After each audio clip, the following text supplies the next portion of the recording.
Hello and welcome to the Tea Party Hardy channel. Okay, this is a story that I was really hoping Tim Pool would cover, but he didn't, so I'm like, oh darn, I'm going to have to do it. Somebody's got to put it out there. He's just been doing a really good job of covering all of the stuff about the mail fraud. Not to be confused with female fraud. It's a whole different issue. Alright, so here we go. Let's get into it. The Detroit news. Canvassers demand answers after 72% of Detroit's absentee ballot counts were off. Put this in line with the New York fiasco with mail-in voting and the New Jersey fiasco with mail-in voting and fraud in New Jersey, to which the judge says you're going to have to redo the election. So that's New York, New Jersey, and now Detroit, Michigan. Recorded ballot counts in 72% of Detroit's absentee voting precincts didn't match the number of ballots cast. Seems like a lot.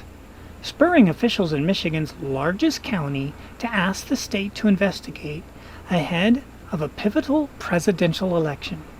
I think all presidential elections are pivotal, but whatever.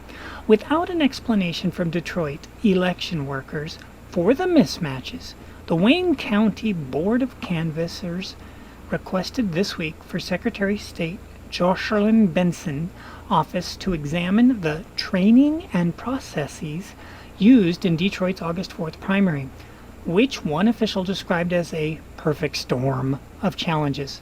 The board is charged with certifying election results. In 46% of all Detroit's precincts, absentee and election day, vote counts were out of balance, according to information presented Tuesday to the Wayne County Board canvassers. Wait till you hear what they said about it.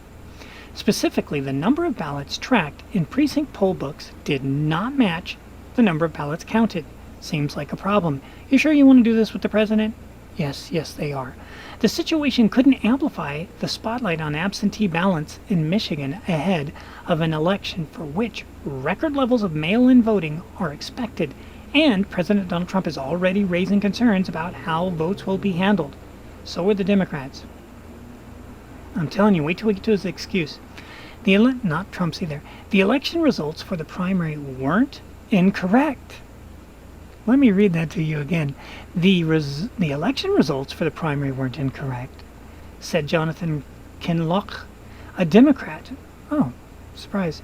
And one of the canvassing board's 4 members. But he said something has gone wrong in the process of tracking ballot precincts by precinct. The election results for the primary weren't incorrect, except ... the process of tracking ballots.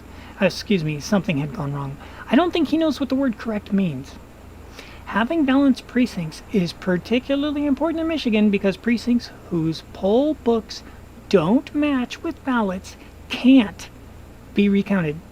Oh, so you can expect in Detroit, look at this, Biden wins. Oop, can't recount him. Sorry. Sucks to be you, Trump, according to state law. Instead, the original election results would stand. Oh, gee.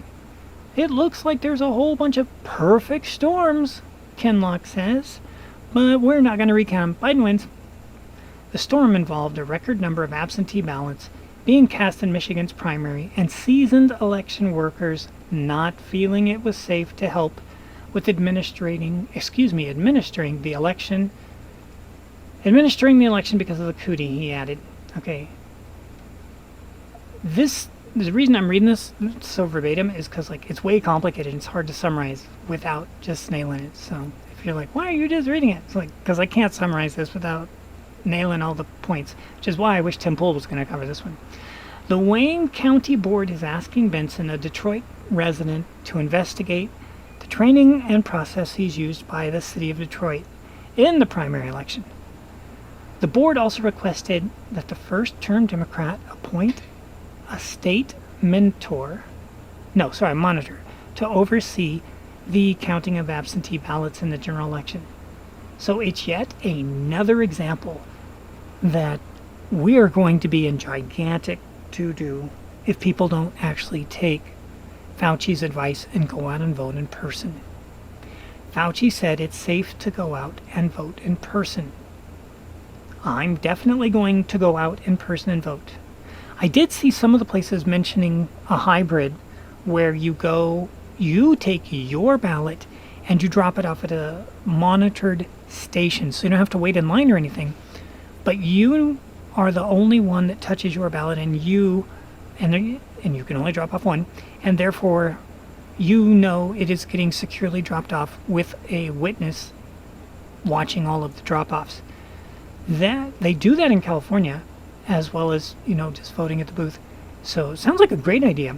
Now, what's not mentioned in this story, and I haven't brought up so far, is in the last primary election we had in California, in LA County, they instituted for the first time voting by computer. Before that time, we have always voted with black ink dots, which was awesome because by using black ink dots, there's no hanging chads. So we were able to make fun of Florida with their stupid hanging chads because you can't screw up a black dot. It was really efficient. And then they spent a fortune getting in all these computers, and it was like, dude, they can be hacked. And they were hacked. And it was reported, but nobody's going to carry it because it's a Democrat-run city. It's just like all these riots. They're just not going to cover the fact that Democrats can't run anything because the people in the media are the Democrats. But it did happen, so it's just November 3rd is the election, but nobody knows the day that we're going to know who the president is. And both sides are working so hard to make sure that nobody trusts the result. And this is brought on by Democrats screaming every single time they lose that they didn't. Stacey Abrams was actually in a panel of governors. She's not a governor. She freaking lost, and they still put her on a panel of governors. They contested Gore when he lost, and they dragged that out when he lost, and he never ever won in any of those recounts. It goes back through history. The Democrats just don't think they lose. They're the biggest freaking losers, and they just think they never lose. And each time they've torn in and destroyed the credibility of our functioning governments. Look what they did in the Russia. Not just on the impeachment side, but on the actual investigation side, where it was completely fraudulent from day one. They're destroying the credibility of leaders in our country. And now they want to defund the police. And I'm going to have to agree with Gary from Nerdrotic here. I can't believe you've got me defending cops. But the solution to dealing with the cops, not defunding, that's just ridiculous. The solution is what most people have been begging for. Make the cops follow the exact same laws and the exact same punishments as everybody else. Stop treating them like princes. This is America where we broke off from the United Kingdom because we wanted to get rid of kings and princes and princesses.